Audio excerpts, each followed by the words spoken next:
জেলে থেকেও চাকরি বিক্রি, লক্ষ লক্ষ টাকার লেনদেন। কাঠগড়ায় জেলবন্দি তৃণমূল বিধায়ক জীবন কৃষ্ণ সাহা চাকরি প্রার্থীর সঙ্গে বিধায়কের কল রেকর্ডিং ফাঁস করলেন এবং সেই দাবি করলেন যে জেলে বসে কিভাবে বিধায়ক এই চাকরি চুরির সঙ্গে জড়িত হয়ে গেছেন আরও একবার বিরোধী দলনেতা। দেখো,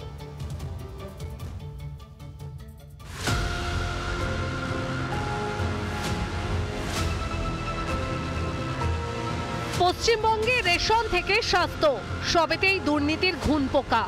আর শিক্ষাক্ষেত্রে দুর্নীতির জাল কতদূর ছড়িয়ে তা হয়তো নিজেই জানে না তৃণমূল। দুর্নীতির দায়ে জেলের ভাত খেয়েছেন রাজ্যের প্রাক্তন শিক্ষামন্ত্রী পার্থ চ্যাটার্জিও। জেলবন্দি তৃণমূলেরই গুণধর বিধায়ক জীবন কৃষ্ণের আরও এক কীর্তি ফাঁস করলেন বিরোধী দলনেতা। স্যার বলছি টাকাটা চলে এসছে, হ্যাঁ আমি পাঠাচ্ছি, ঠিক আছে। আর বলছিলাম যে স্যার তাহলে আমার 15,50,000 আপনাকে দেওয়া হলো, হ্যাঁ। আর স্যার বলছি কি যে স্যার বলি ফোনে ওটা না এখন বুঝতে আমি বললাম তো বলে দিলাম।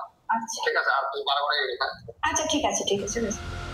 শুনলেন রাজ্যের বিরোধী দলনেতার বিস্ফোরক অভিযোগ, জেলে বসেই নাকি চাকরি বিক্রির ছক কষছেন জীবন কৃষ্ণ। জেলে গেলে কিচ্ছু হবে না, মমতা ব্যানার্জিকে সরাতে হবে। এই পার্থদের মতো চোরেরা, জীবন কৃষ্ণ সাহাদের মতো চোরেরা ইডি ধরে 5 দিন 10 দিন পিসিতে রাখছে তাদের কাছে, তারপরে তো জেলে পাঠাতে হচ্ছে। জেলে তো 5 স্টার ব্যবস্থা করে দিয়েছে। শুধু তাই নয়, এবারের নিয়োগ পরীক্ষাতেও বেনিয়মের অভিযোগ শুভেন্দুর।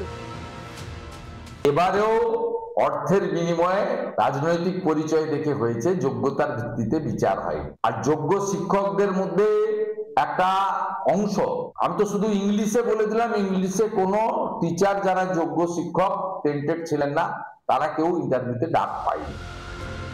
পরীক্ষা ব্যবস্থার প্রতি আস্থা হারাবে মানুষ, দাবি দিলীপের।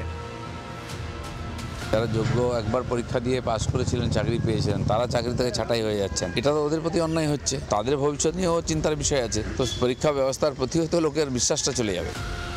সমাজের ভবিষ্যৎ গড়েন যে শিক্ষকেরা, তাদের নিয়োগেও টাকার খেলা খেলছে তৃণমূল। রাজ্যের শিল্প নেই, স্বাস্থ্য ধুঁকছে, আর শিক্ষা সেখানে অযোগ্যরা গিজগিজ করছে। সমৃদ্ধির শিক্ষার দিকপাল বাংলার শ্মশানের হাল করে ছাড়তে চাইছেন মমতা বন্দ্যোপাধ্যায়। রিপাবলিক বাংলা। নানা ধরনের কন্টেন্ট দেখার জন্য লাইক করুন, শেয়ার করুন আমাদের ফেসবুক পেজ, সাবস্ক্রাইব করুন আমাদের ইউটিউব চ্যানেল। পাশাপাশি অন্যান্য ব্রেকিং নিউজের জন্য অবশ্যই চোখ রাখুন রিপাবলিক বাংলায়।